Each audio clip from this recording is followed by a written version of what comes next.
I'm Clara, and I'm 28 years old. My husband just threw legal documents in my face and called me trash in front of his entire family. I smiled and signed every single paper. The next day, his lawyer called him screaming about what he'd just done. But let me back up and tell you how I got here. Where are you watching from today? Drop your location in the comments below and hit that like and subscribe button if you've ever felt completely betrayed by the people who were supposed to love you. You'll definitely want to stick around for what happened next. 3 hours ago, I was sitting in my own living room, surrounded by David's family like some kind of intervention. His mother, Margaret, sat across from me, her perfectly manicured fingers drumming against her Chanel purse. His father, Richard, stood behind the couch like a judge ready to deliver a sentence. His sister, Jessica, perched on the arm of David's chair, smirking like she was about to watch her favorite movie.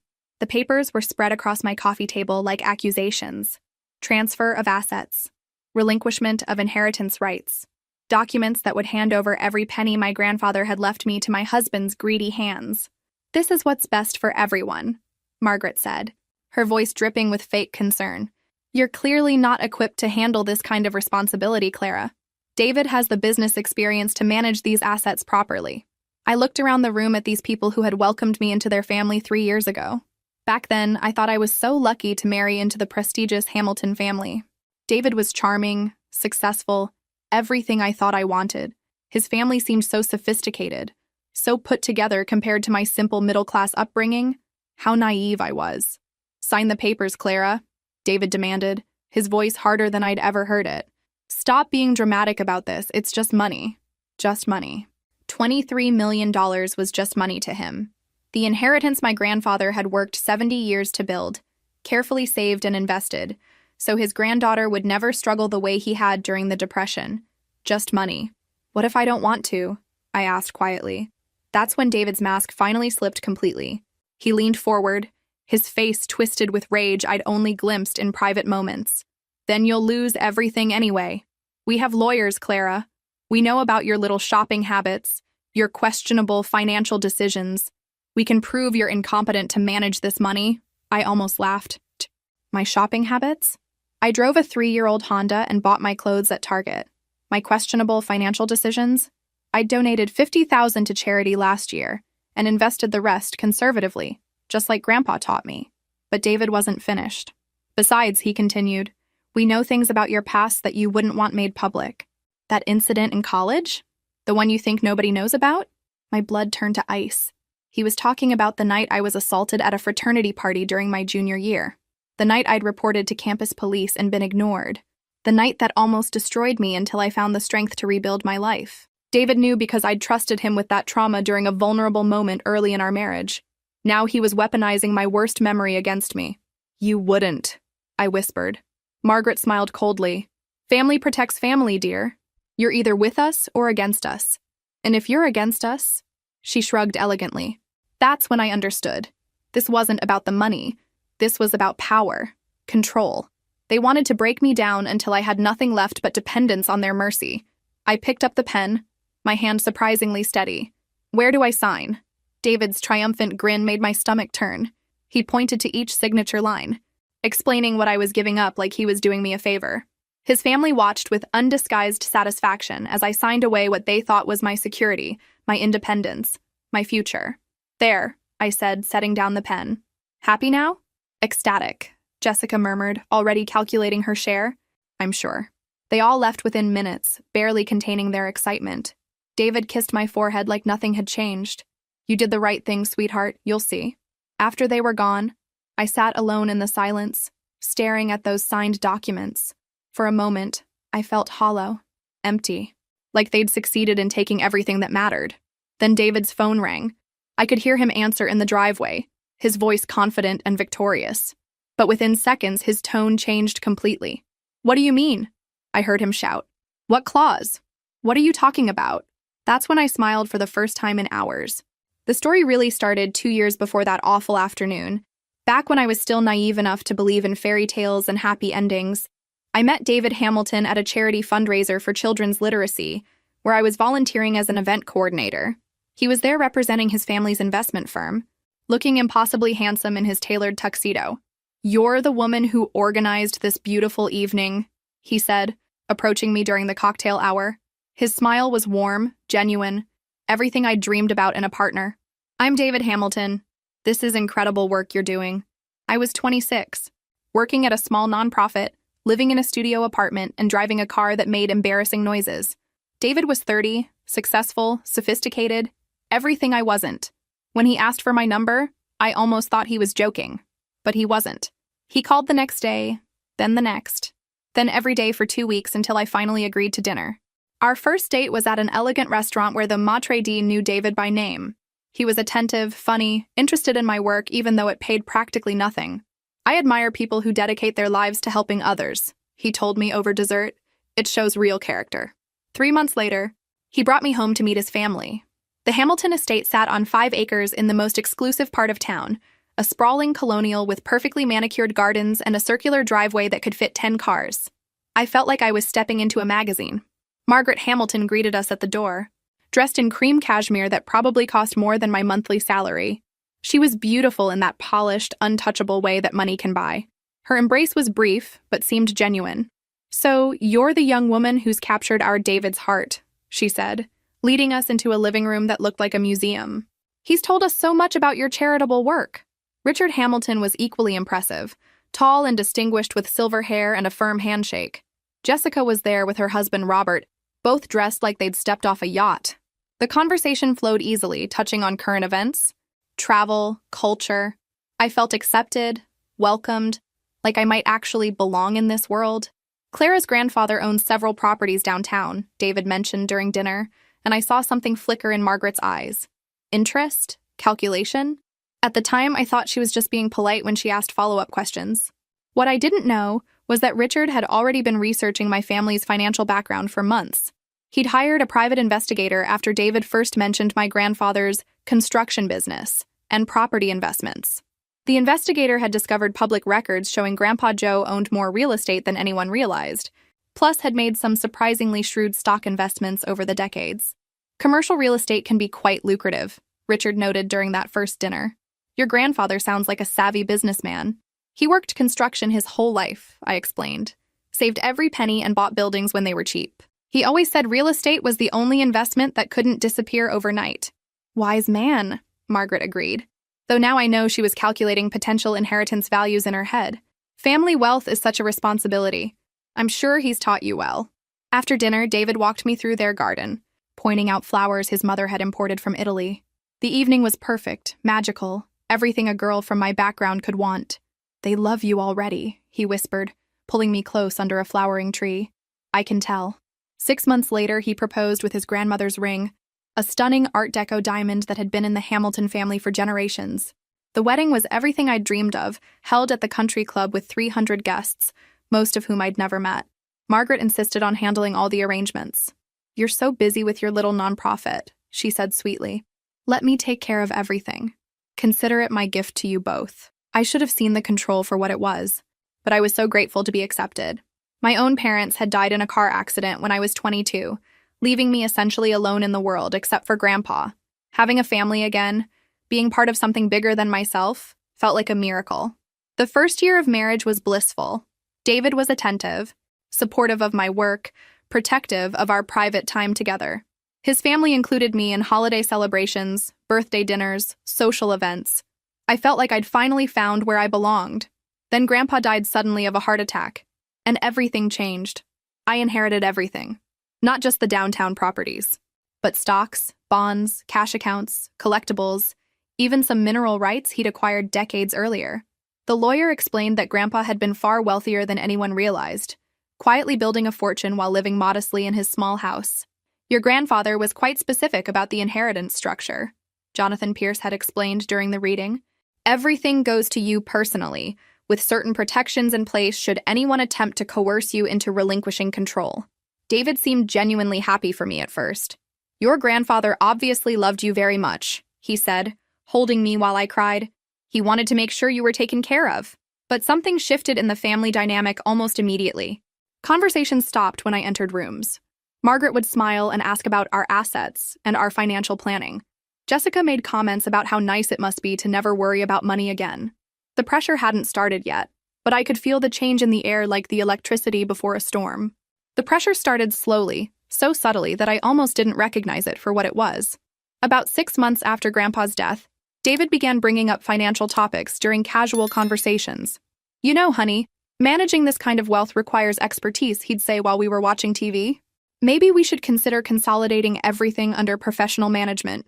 I have a financial advisor, I'd remind him. Mr. Pierce recommended someone excellent. But wouldn't it make more sense to use my family's firm?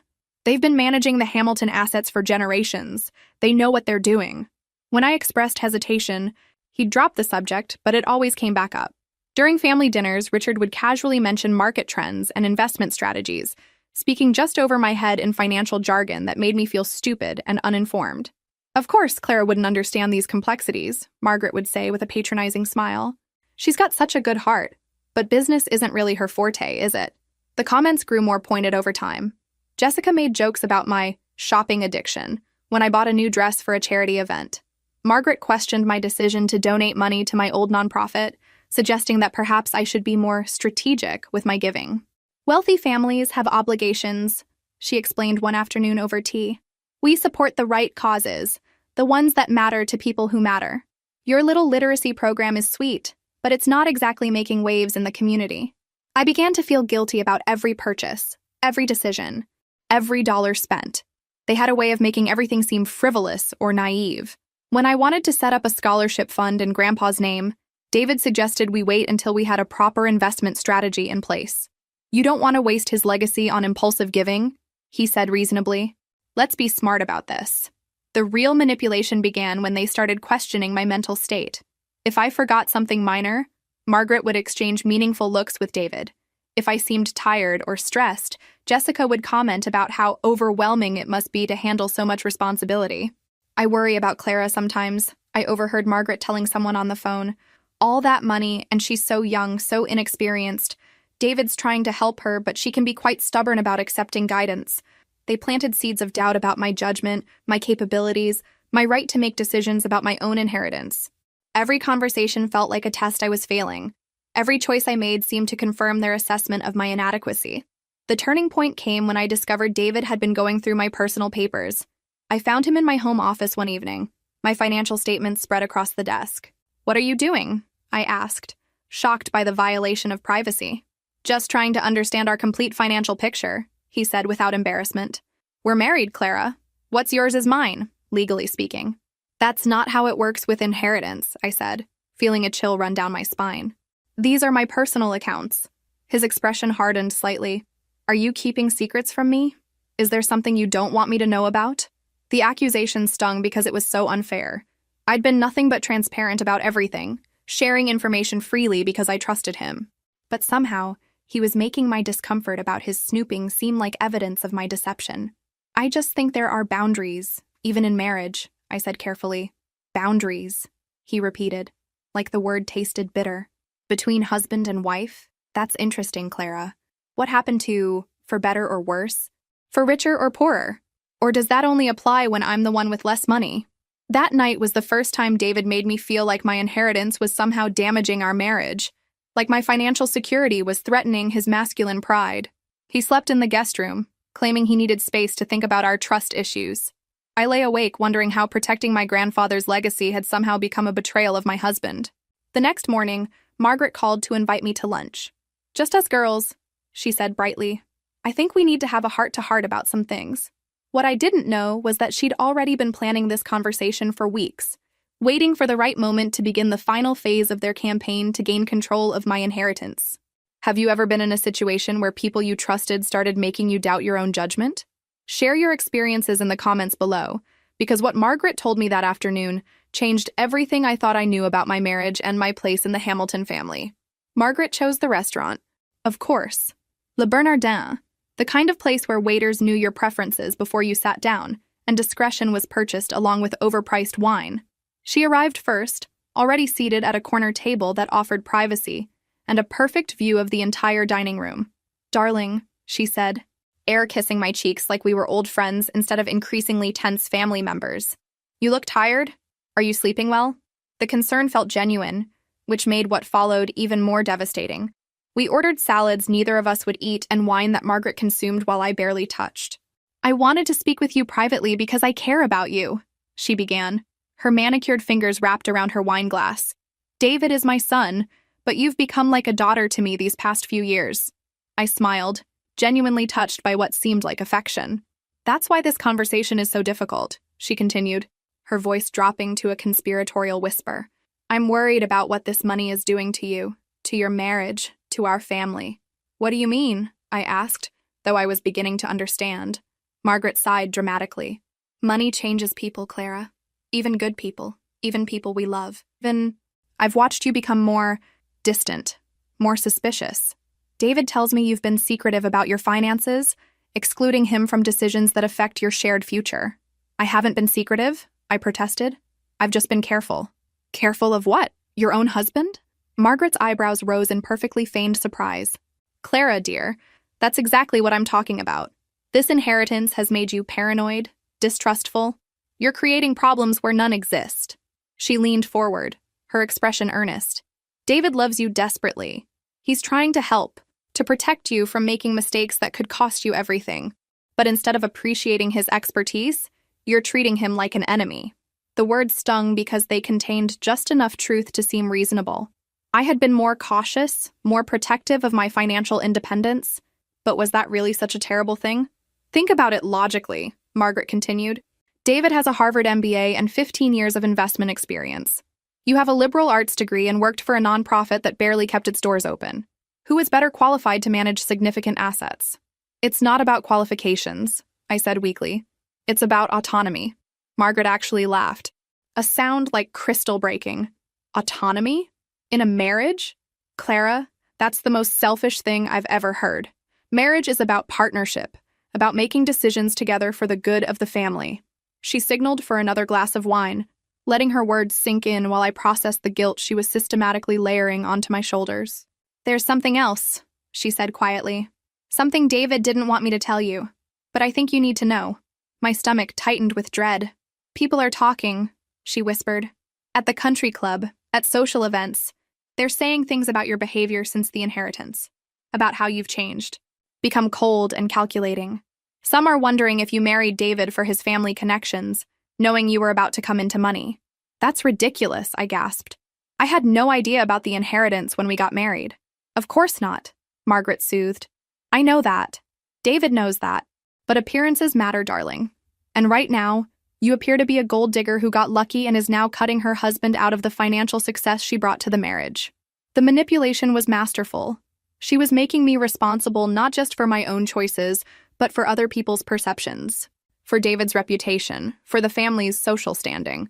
What do you want me to do? I asked, feeling defeated. Nothing dramatic, Margaret assured me. Just let David help.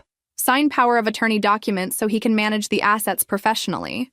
Set up trust structures that protect the money while giving him the authority to make day-to-day decisions. Show the world that you trust your husband, that you're a team. Power of attorney means giving up control, I said. It means giving up the burden, she corrected. Clara, you're 28 years old. You should be focused on starting a family, building a home, enjoying your marriage. Instead, you're stressed about portfolio management and tax implications. That's no way to live. Starting a family? The phrase hit me like a physical blow because David and I had been trying to get pregnant for months without success. Margaret knew this, of course. She knew everything that mattered in our lives. Imagine how much easier everything would be, she continued, if you could just trust David to handle these things. You could go back to your charity work, maybe start that family you've been wanting. Leave the complicated financial decisions to someone with the expertise to make them properly. By the time lunch ended, I felt like I'd been emotionally beaten with a velvet hammer. Margaret hugged me goodbye, whispering, "Think about what I've said, darling. For David's sake, if not your own." I drove home in a daze, questioning everything I'd believed about my marriage, my inheritance, my right to make my own decisions. When David found me crying in our bedroom, he held me tenderly, asking what was wrong. "Your mother thinks I should give you power of attorney," I admitted through tears. "Only if that's what you want," he said softly. "I'd never pressure you about something so important." But the pressure was already there, built into every conversation, every family gathering, every interaction with the people I'd trusted to love me unconditionally. I was drowning in their expectations, and they were the only ones offering to throw me a rope. That night, David made love to me with a tenderness I hadn't felt in months. whispering promises about our future together, about the children we'd have, about growing old together in the Hamilton family legacy. I almost signed the papers the next morning. Almost. I would have signed those power of attorney documents if not for a conversation that changed everything. It happened 3 days after my lunch with Margaret, during what should have been a routine appointment with my grandfather's lawyer, Jonathan Pierce. "Mrs. Hamilton," he said after we'd finished reviewing some estate paperwork, "I hope you don't mind me asking, but is anyone pressuring you about your inheritance?" The question caught me off guard. "Why do you ask?" "Your grandfather left very specific instructions with me. He was concerned about certain possibilities. He wanted me to monitor for any signs that someone might try to coerce you into signing away control of your assets." I stared at him, suddenly alert. "What kind of instructions?" Mr. Pierce pulled out a thick file I'd never seen before. "Your grandfather was a very careful man, Mrs. Hamilton. When he learned about your engagement to David Hamilton, he did some research into the family's financial situation." "What kind of research?" "The kind that revealed the Hamilton investment group was heavily leveraged and facing significant losses from bad investments. The kind that showed your husband's family was in desperate need of capital infusion." The room felt like it was spinning. He knew about their financial problems?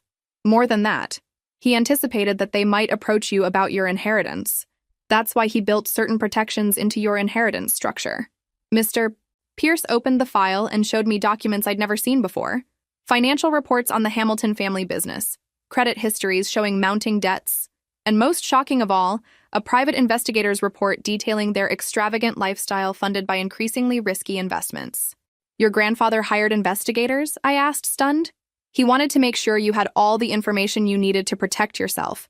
He also discovered some other troubling information about your husband."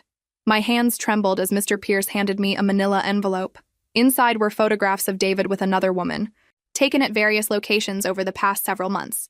Hotel receipts, restaurant bills, phone records showing hundreds of calls and texts. "Her name is Amanda Richardson," Mr. Pierce said quietly.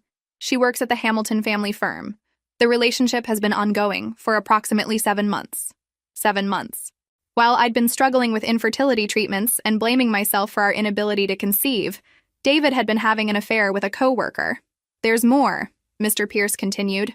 "Your grandfather suspected that if financial pressure didn't work, the family might attempt more direct coercion. He left specific instructions about what to do if you ever felt threatened or manipulated." He handed me another document, this one bearing my grandfather's seal and signature. "If anyone attempts to pressure you into signing away control of your inheritance through threats, manipulation, or false pretenses, this document authorizes immediate legal action. It also voids any spousal property rights and triggers a clause in your prenuptial agreement that protects your assets from any claims." "We didn't have a prenuptial agreement," I said, confused. "Actually, you did. Your grandfather insisted on it before the wedding. David signed it as a condition of receiving a substantial wedding gift from your grandfather. The agreement includes specific provisions about infidelity and financial coercion that would void any claims to your inheritance." I sat in that office for 2 hours, reading every document, studying every photograph, understanding the full scope of how completely I'd been manipulated. The evidence was overwhelming and devastating. But what struck me most was my grandfather's foresight. Even facing his own mortality, he'd been protecting me from dangers I couldn't have imagined.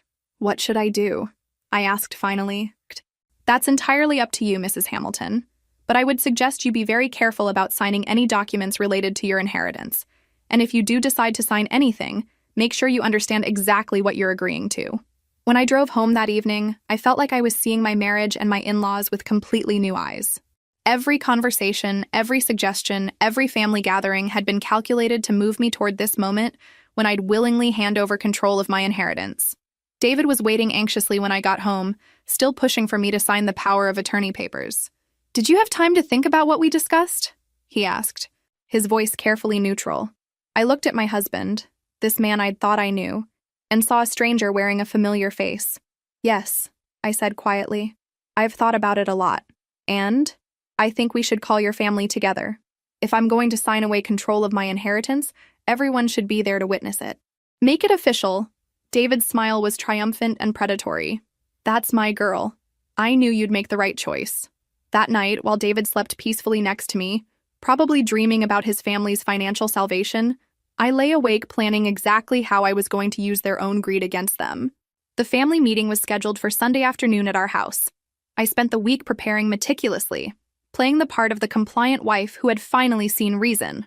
David was practically glowing with anticipation, treating me with a tenderness that would have been touching if I hadn't known it was completely fake. "You're doing the right thing, sweetheart," he kept saying. "You'll see how much easier everything becomes once the professionals are handling the complicated stuff." Margaret called daily to check on the arrangements, making suggestions about catering and flowers as if we were planning a celebration, rather than what she thought would be my financial surrender. "I'm so proud of you for putting family first," she gushed during one call. "David was so worried about the stress this was putting on you. I played my role perfectly, expressing relief about giving up the burden of managing my inheritance and excitement about focusing on more important things like starting a family. The performance made me sick, but it was necessary for what I had planned. On Saturday, I made one final visit to Mr. Pierce's office. He had prepared additional documentation that would ensure everything was legally airtight, including a detailed recording device that would capture everything said during the meeting. "Are you sure you want to do this, Mrs. Hamilton?" Mr. Pierce asked. "Once you set this in motion, there's no going back." "They made their choice when they decided to treat me like a walking dollar sign," I replied. "Now they get to live with the consequences." Sunday arrived with perfect weather. Sunshine streaming through our windows like nature was highlighting the stage for the final act. I dressed carefully in a navy blue dress that David had complimented before, wanting to look composed and rational for what was about to unfold. The Hamilton family arrived promptly at 2 o'clock, all of them dressed for the occasion like they were attending a board meeting. Margaret brought champagne, Jessica carried flowers, and Richard had his briefcase full of legal documents. "This is such a wonderful day," Margaret announced, kissing my cheek with what I now recognized as pure greed, disguised as affection. Family taking care of family. We gathered in the living room, the same space where David had first pressured me weeks before. David sat beside me on the couch, his hand resting possessively on my knee. His parents took the chairs across from us, while Jessica and Robert flanked them like supporting actors in a well-rehearsed play. "Before we begin," Richard said, opening his briefcase, "I want to express how proud we are of Clara for making this mature decision. Managing significant wealth is a tremendous responsibility, and recognizing when you need help is a sign of wisdom, not weakness." "Absolutely," Margaret agreed. "And Clara, darling, you should know that we've already been in touch with our wealth management team. They've prepared some preliminary investment strategies that will maximize your returns while minimizing your tax burden. They'd been planning how to spend my money before I'd even agreed to give it to them." The casual presumption was breathtaking. "I appreciate everyone being here," I said, standing up slowly. "This decision has been weighing on me for weeks, and I wanted my whole family present when I made it official." David squeezed my hand encouragingly. "Take your time, honey." I walked over to the side table where I'd placed several manila folders earlier. "Before I sign anything, though, I think everyone should understand exactly what we're discussing." "What do you mean?" Jessica asked, a note of uncertainty creeping into her voice. I opened the first folder and pulled out the financial reports on the Hamilton family business. "I mean that I know the real reason you want control of my inheritance." The temperature in the room seemed to drop 10 degrees instantly. "Richard, your investment firm is 3 months away from bankruptcy. You've been using client funds to cover operational costs, which is not just unethical, it's illegal." I placed the documents on the coffee table where everyone could see them. Richard's face went white. "Where did you get those?" "Margaret, you've been lying to the country club about your financial situation for years. Your membership is in arrears, and you've been using your jewelry as collateral for personal loans." More documents joined the first stack. Margaret started to stand, but I held up my hand. "I'm not finished." "Jessica, your boutique is failing. You owe over $200,000 to creditors and suppliers. Robert, your gambling debts are approaching 6 figures. The room was completely silent except for the sound of papers rustling as I continued building my evidence pile. "And David," I said, turning to my husband with a smile that felt like broken glass, "you've been having an affair with Amanda Richardson for 7 months. Hotel receipts, phone records, photographs, everything's here." David jumped up, his face cycling through shock, denial, and finally rage. "Clara, you don't understand." "I understand perfectly," I interrupted. "Your family has been planning to steal my inheritance since before we got married. You've been cheating on me while manipulating me into trusting you with my financial future." I pulled out my grandfather's prenuptial agreement and read key passages aloud, watching their faces crumble as the full scope of their exposure became clear. "So yes," I said, reaching for a pen, "I'm absolutely going to sign these power of attorney documents. Right now, in front of all of you. David looked confused but hopeful. Clara, we can explain everything. You don't need to explain anything, I said, signing each document with flourish. Because what you don't know is that my grandfather's prenuptial agreement has a very specific clause about financial coercion and infidelity. I handed the signed papers to Richard, who took them with trembling hands. Congratulations, I said brightly. By pressuring me to sign these documents after committing adultery, David just voided any spousal claims to my assets. The coercion clause means that all of you forfeit any potential inheritance rights, and the infidelity clause triggers immediate divorce proceedings with no alimony. The silence stretched for several heartbeats before David finally understood what had happened. You can't do this, he whispered. I smiled at him, feeling genuinely happy for the first time in months. Already did. And David, pack your things. All of you need to leave my house now. That's when David called me trash and threw the papers in my face. But I just smiled and waited for his lawyer to call him the next day. You have no idea what you've just done, I said calmly, but you're about to find out. David's lawyer called him at 8:30 the next morning, and I could hear every word from the kitchen where I was calmly eating breakfast and listening to my husband's world collapse over the phone. David? What the hell did you do yesterday? Bradley Morrison's voice was loud enough to carry across the room. I just reviewed the documents you had Clara sign, and you've triggered every protection clause in her prenuptial agreement. What protection clauses? David asked, though his voice already sounded defeated. The ones that void your spousal property rights if you coerce her into signing away her inheritance while committing adultery. David, she has photographs, hotel receipts, phone records, and you pressured her to sign financial documents in front of witnesses while conducting an extramarital affair. I sipped my coffee and watched David's face cycle through confusion, realization, and finally despair. There has to be something we can do, he said desperately. Like what? Challenge a prenuptial agreement you signed voluntarily? Contest evidence that's been professionally documented? David, you've lost any legal claim to her assets, and the adultery clause means no alimony in the divorce. I didn't know about any clauses. That's because you didn't read what you signed 3 years ago. You were so focused on the wedding gift her grandfather provided that you didn't bother to understand the legal implications. After David hung up, he turned to me with an expression I'd never seen before.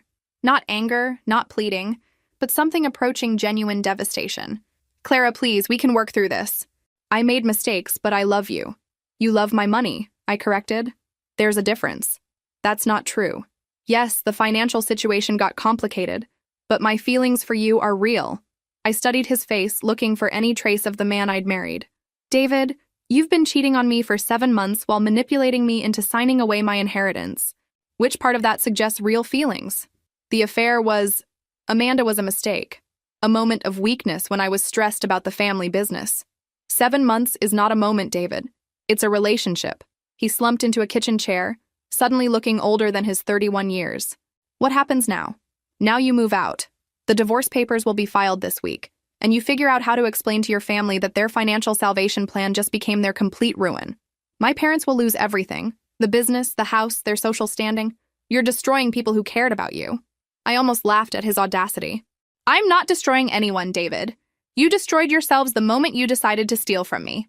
I'm just making sure there are consequences for your choices. 2 hours later, Margaret called, her voice strained but still attempting that maternal tone she'd perfected over the years. Clara, darling, we need to talk. There are things you don't understand about our family situation. I understand perfectly, I replied. You're broke, desperate, and got caught trying to steal from your son's wife. It's not that simple. The business troubles are temporary.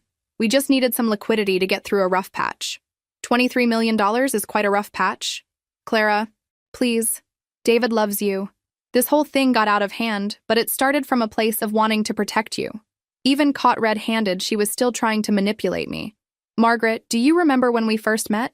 You asked about my family background, seemed so interested in Grandpa's investment philosophy. You weren't making conversation. You were gathering intelligence. The conversation continued for another 15 minutes, with Margaret alternating between apologies, explanations, and thinly veiled threats. When she finally hung up, I felt oddly sorry for her. Desperation makes people do terrible things. But my sympathy didn't extend to forgiveness. That afternoon, I had a visitor I wasn't expecting. Amanda Richardson stood on my doorstep, looking exactly like the woman from the private investigator's photographs. Blonde, polished, professional, everything David probably thought he deserved. I suppose you hate me, she said without preamble. I don't think about you enough to hate you, I replied honestly, but I'm curious why you're here.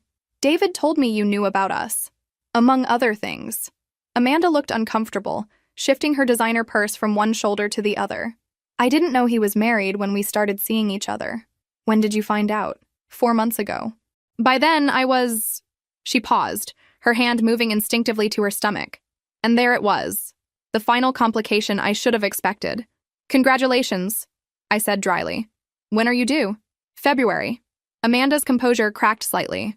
David says he's going to leave you, that he's been planning it for months. He said the marriage was a mistake, that you two were never compatible. I actually felt bad for her in that moment. Amanda was about to learn what I'd just discovered, that David Hamilton was exceptionally good at telling people what they wanted to hear. Can I give you some advice? I asked. She nodded. Get a paternity test. And a good lawyer. David's family is broke. He's about to be unemployed and divorced, and he has a history of making promises he can't keep. Amanda left looking considerably more worried than when she'd arrived. What do you think will happen next? Will David try to fight back? Or will he accept defeat?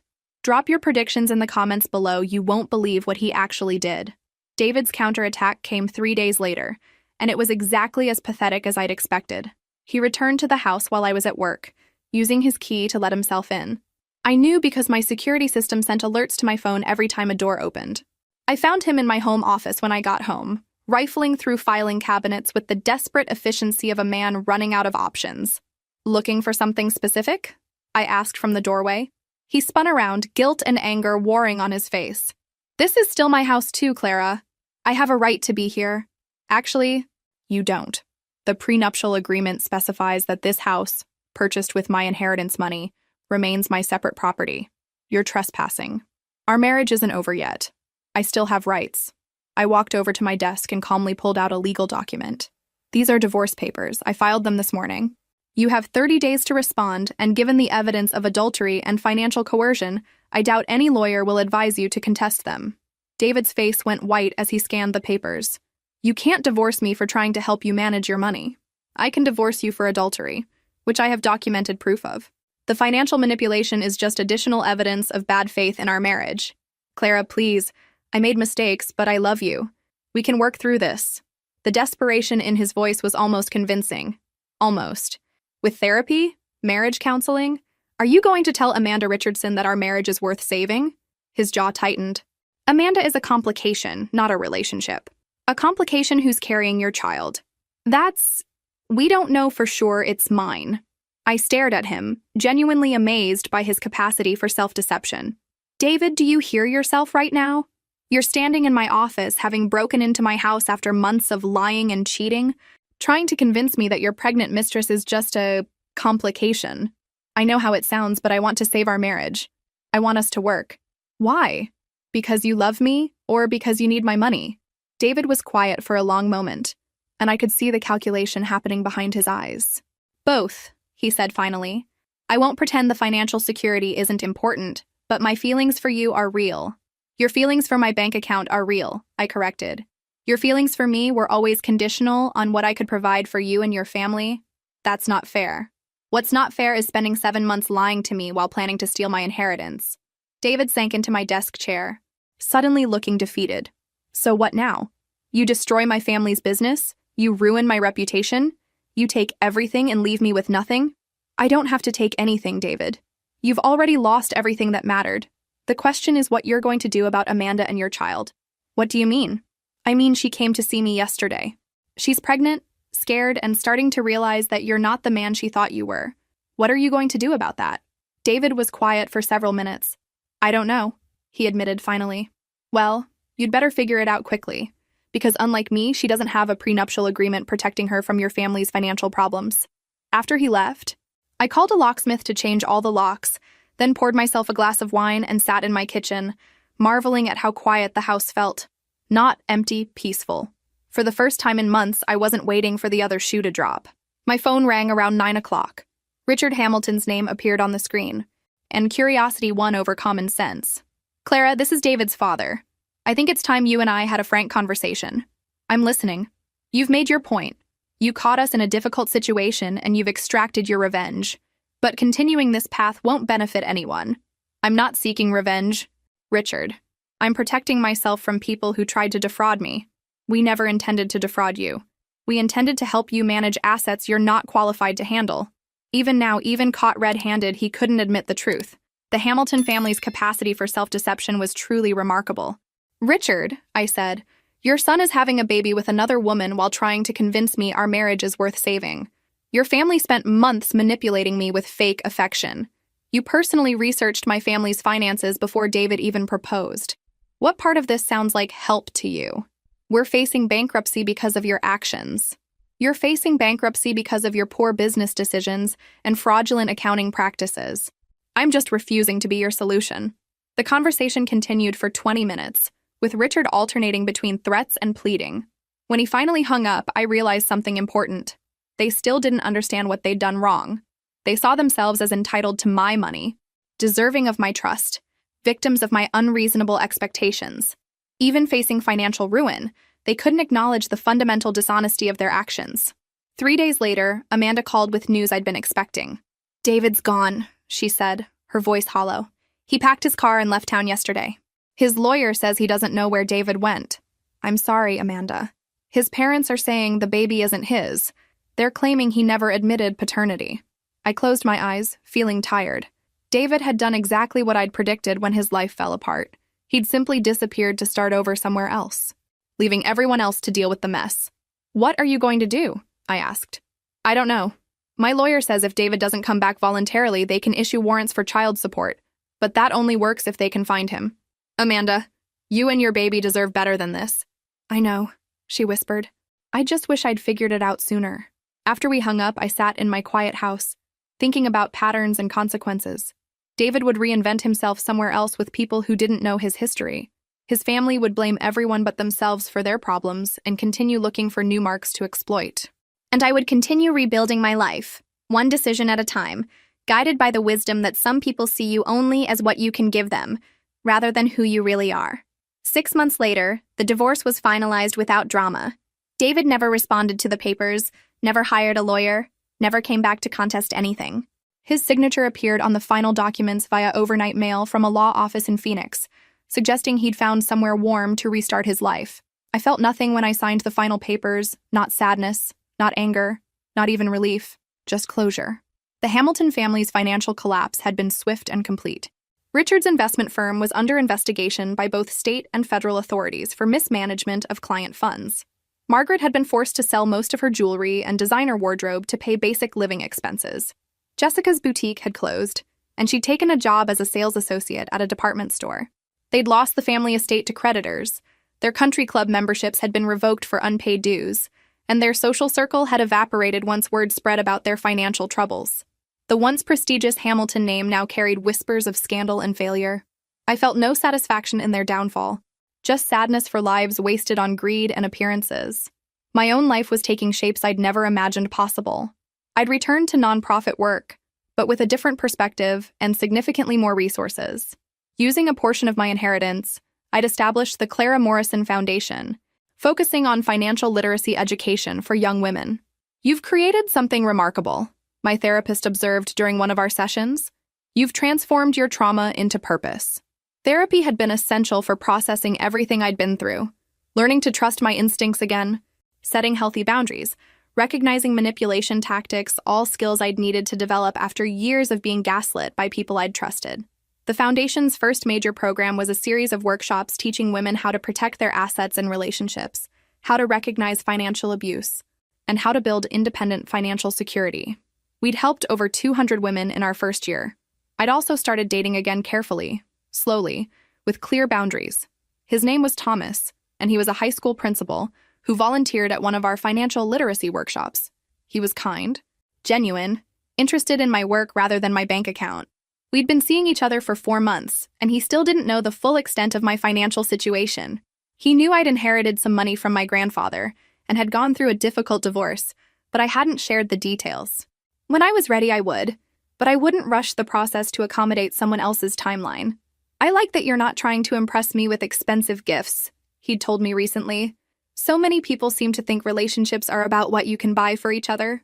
I'd smiled and suggested we cook dinner at my house instead of going to restaurants. Thomas was respecting my boundaries naturally, without pressure or manipulation. It was a revelation to be with someone who was genuinely interested in getting to know me as a person, rather than as an opportunity. My phone rang while I was reviewing grant applications at the foundation office. Amanda Richardson's name appeared on the screen, and I answered with genuine curiosity about how she was doing. "Clara, I hope it's okay that I'm calling. I got your number from the foundation website." "Of course, Amanda. How are you? How's the baby?" "She's wonderful, healthy and happy. I named her Clara." "Actually, I hope that's not weird." I felt unexpectedly touched. "That's not weird at all. It's an honor. I wanted to thank you again for the advice you gave me. Getting that lawyer was the best decision I ever made. We managed to establish paternity and child support before David disappeared completely. I'm glad it worked out. There's something else, though. Something I thought you should know. I heard from someone at David's old firm that there might be a federal investigation into the Hamilton family business. Something about client funds being misused. I wasn't entirely surprised. The kind of financial desperation that had driven their attempt to steal my inheritance suggested deeper problems with their business practices. "Are you involved in any of that?" Amanda asked. "Not directly. My divorce is completely separate from any business issues they might be facing." We talked for another few minutes about her daughter, her new job at a different accounting firm, and her plans for the future. Amanda sounded happier and more confident than she had during our previous conversations. After we hung up, I reflected on how differently our lives had evolved from that moment when David's deception was exposed. Amanda had found strength she didn't know she had and built a secure future for herself and her daughter. I'd learned to trust my instincts and create meaningful work from my painful experiences. David had simply run away from the consequences of his choices, probably telling himself that everyone else was to blame for his problems. That evening, Thomas and I cooked dinner together at my house, and I found myself wanting to share more of my story with him. Not because I needed his approval or validation, but because I trusted him enough to be more vulnerable. "Thomas," I said while we were washing dishes, "there are some things about my past that I'd like to tell you about. Some of it might surprise you." He set down the dish he was drying and gave me his full attention. "I'd like to hear whatever you want to share." For the first time in years, I was looking forward to being completely honest with someone about my experiences. Not because I needed their understanding, but because I wanted to share my authentic self with someone who'd earned that trust. "It's a long story," I warned him. "I have time," he said simply. And for the first time since my grandfather died, I felt truly ready to trust someone with the whole truth about who I was and what I'd survived. I told Thomas everything that night about David, about the Hamilton family, about the inheritance and the betrayal and the manipulation. I showed him some of the legal documents, the evidence my grandfather had compiled, even some of the newspaper clippings about the Hamilton family's financial troubles. Thomas listened without judgment, asked thoughtful questions, and never once suggested that I should have handled things differently. "Your grandfather sounds like he was an amazing man," he said when I finished the story. "He was. He protected me even after he was gone. And you protected yourself. That's what impresses me most about this story. You trusted your instincts and fought back when people tried to use you." 3 months later, our quiet dinner was interrupted by a phone call that brought my past crashing back into the present. "Mrs. Hamilton, this is Agent Sarah Chen with the FBI's Financial Crimes Division. I apologize for calling so late, but we need to discuss some urgent matters regarding your former husband's family business." I felt Thomas's hand squeeze mine reassuringly as I answered. "What can I help you with?" "Agent Chen? We'd like to ask you some questions about Hamilton Investment Group. Are you available to meet tomorrow morning?" The FBI office was exactly what you'd expect: fluorescent lights, bland furniture, and agents who looked like they'd stepped out of a procedural drama. Agent Chen and her partner, Agent Rodriguez, led me into a conference room with files stacked 3 feet high. "Mrs. Hamilton," Agent Chen began, "how familiar are you with your former husband's family business operations?" "Not very. David kept me out of business discussions, and I was never involved in the firm in any capacity." "Were you aware that Hamilton Investment Group has been under federal investigation for securities fraud?" I nearly choked on my coffee. "Securities fraud?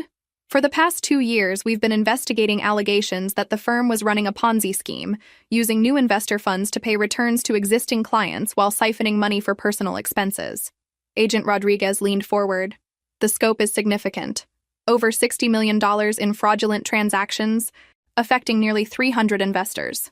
Your name appears on several corporate documents as a potential guarantor for business loans," Agent Chen explained, showing me photocopies. Did you ever sign authorization for your assets to be used as collateral? I studied the documents carefully. The signatures looked close to mine. But something was off about the letter formation. These are forged, I said immediately. I never signed these documents. We suspected as much based on the timeline and your divorce records, but we needed your confirmation. Over the next 3 hours, the agents explained the full scope of the Hamilton family's criminal enterprise. Richard had been stealing from client accounts for years, using increasingly desperate schemes to cover the losses. When traditional embezzlement wasn't enough, he'd started forging documents to use other people's assets as loan collateral. My inheritance had been their ultimate salvation plan, $23 million to pay back stolen funds and restart their operation with legitimate capital. When I'd refused to cooperate, Richard had resorted to forgery. The family is looking at significant federal charges, Agent Chen explained. Wire fraud, securities fraud, money laundering, identity theft. Richard and Margaret could face 25 years each. What about Jessica? She used her boutique to launder money from the scheme and helped create false documentation. She's looking at 10 to 15 years. And David? That's where we need your help. We have evidence that David was involved in the forgery scheme, but he disappeared before we could arrest him. We know he's been living in Arizona under an assumed name, but we need to locate him to serve federal warrants. I felt a strange mix of vindication and exhaustion. Vindication because my instincts had been right. These people were criminals who saw me as nothing more than an opportunity. Exhaustion because I was being pulled back into their chaos even after extracting myself from their lives. Will I need to testify? I asked. Almost certainly. Your testimony about the coercion attempts and your identification of the forged documents will be crucial for establishing their pattern of fraud. The trial began 8 months later, and sitting in that federal courthouse felt surreal. The Hamilton family looked diminished in their orange jumpsuits, stripped of the polish and sophistication that had once intimidated me. Richard had aged dramatically, his silver hair now completely white, his posture defeated. Margaret sat rigidly beside him, still trying to maintain her dignity even in federal prison clothing. Jessica looked younger somehow, like she'd finally stopped pretending to be someone she wasn't. David still hadn't been found, despite federal manhunts and media attention. He'd become a ghost, probably reinventing himself in some small town where nobody knew his history. I testified for 2 days, walking the jury through the systematic manipulation, the forged documents, the coercion attempts. The evidence was overwhelming: financial records, recorded phone calls, witness testimony from other victims. The defense tried to portray the family as desperate people who made bad choices under financial pressure, but the prosecution had documented years of deliberate fraud that went far beyond desperation. The verdict came back after 6 hours of deliberation: guilty on all counts. Richard received 22 years. Margaret got 15 years and ordered to pay restitution to victims. Jessica received 8 years in community service. Walking out of that courthouse into bright spring sunshine, I felt like I was finally closing the last chapter of the Hamilton family saga. They would spend the next decades in federal prison, and their victims would receive some compensation from seized assets. But more importantly, I'd learned that my worth wasn't determined by other people's approval or greed. I'd discovered strength I didn't know I had, and built something meaningful from the wreckage of my marriage. That evening, Thomas met me at my house with takeout from my favorite restaurant and a bottle of wine. "How do you feel?" he asked as we sat in my kitchen. "Free," I said simply. "Finally. Completely free." 2 years after the trial, I was standing in the community center that housed our foundation's newest program when my assistant handed me a phone message that made my blood run cold. "Mrs. Morrison, there's a David Hamilton calling for you, says it's urgent." David, after 3 years of hiding, of federal manhunts and assumed identities, he was calling me directly. I took the call in my private office, my hands surprisingly steady as I dialed the number. "Clara." His voice was older, wearier, stripped of the charm that had once captivated me. "Thank you for calling back. Where are you?" "David? That doesn't matter. I'm calling because I saw the news about the foundation, about the work you're doing. And I wanted to apologize for everything, for the lies, the manipulation, the affair, for what my family put you through." I sat back in my chair, processing this conversation I'd never expected to have. "Why now, David? Why after all this time?" "Because I'm dying." The words hit me like a physical blow. Whatever I'd expected, it wasn't this. "I have pancreatic cancer," he continued. "Stage 4, maybe 3 months left if I'm lucky." "David, I'm sorry. I wouldn't wish that on anyone." "I know you wouldn't. That's why I had to call." You deserved better than what I gave you, Clara. You deserved honesty, respect, genuine love. Instead, I gave you lies and manipulation. I found myself crying, not from sadness, but from a complex mixture of grief for what might have been and relief that this conversation was finally happening. Why did you do it? I asked. Why couldn't you just love me for who I was? Because I didn't know who I was, he said quietly. I'd spent so long being what my family expected, what society expected, that I lost track of my own values. When I met you, you were so genuine, so authentic, and instead of learning from that, I tried to change you into someone who fit my family's expectations. And Amanda? Amanda was my attempt to feel in control of something when everything else was falling apart. It wasn't fair to her, and it certainly wasn't fair to you. We talked for over an hour, and for the first time in our relationship, David was completely honest with me. He told me about the pressure from his parents to find a wealthy wife, about his own insecurities and need for approval, about how the affair had started as an ego boost and spiraled into something he couldn't control.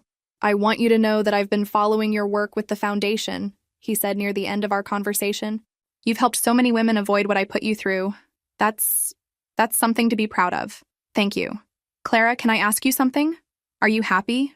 Really happy? I thought about Thomas, about the life we'd built together, about the foundation and the women we'd helped, about the peace I'd found in my own authentic self. Yes, I said honestly. I am. Good. You deserve that. David died 6 weeks later. Amanda called to tell me, her voice steady but sad. He came back east in his final weeks, she explained. He wanted to meet his daughter before he died, and he wanted to make sure she'd be taken care of. How is little Clara? She's wonderful. 3 years old and full of energy. David set up a trust fund for her education before he died. Not much, but enough to help. And you? I'm engaged. To a man who knew my whole story before he proposed, who loves Clara like she's his own daughter. We're getting married next month. After we hung up, I sat in my office thinking about second chances and the different paths our lives had taken. David had spent his final months trying to make amends for his failures. Amanda had found genuine love with someone who accepted her completely. I'd built a life based on my own values and found partnership with someone who respected my journey. That evening, I told Thomas about David's death and our final conversation. How do you feel about all of it? He asked, holding my hand across our kitchen table. Sad for the time we wasted, grateful for the lessons I learned, and peaceful about the life I've built since. Any regrets? I considered the question carefully. I regret the pain everyone went through, but I don't regret standing up for myself or protecting my inheritance. Those choices led me to the work I'm doing now, to this life with you. Thomas squeezed my hand. Your grandfather would be proud. I think he would be. 6 months later, Thomas proposed with a ring he'd designed himself simple. Elegant, nothing like the ostentatious diamond from David's family collection. When he asked me to marry him, he also asked if I'd be comfortable with a prenuptial agreement. Not because I don't trust you, he explained, but because I want you to always feel secure in your independence. I said yes to both the marriage and the prenup, understanding finally that real love seeks to protect rather than possess. Our wedding was small, attended by people who genuinely cared about both of us rather than what we represented or what they could gain from knowing us. Amanda and her new husband came, along with little Clara, who charmed everyone with her bright smile and boundless energy. Standing at the altar with Thomas, I thought about the journey that had brought me to this moment. The betrayal that had nearly destroyed me had ultimately shown me my own strength. The people who'd tried to use me had taught me to value authenticity over appearances. Most importantly, I'd learned that my worth wasn't determined by what others could take from me, but by what I chose to build with the gifts I'd been given. 5 years later, I stood in the newest location of our foundation, watching women learn skills that would protect them from the kind of manipulation I'd experienced. The program had grown beyond anything I'd initially imagined. 12 cities. Thousands of women served. Partnerships with law schools and financial institutions. Mrs. Morrison, one of our program coordinators, approached me. The documentary crew is ready for your interview. The documentary about financial abuse in relationships was airing next month, and they'd wanted to include my story as an example of someone who'd successfully fought back against systematic manipulation.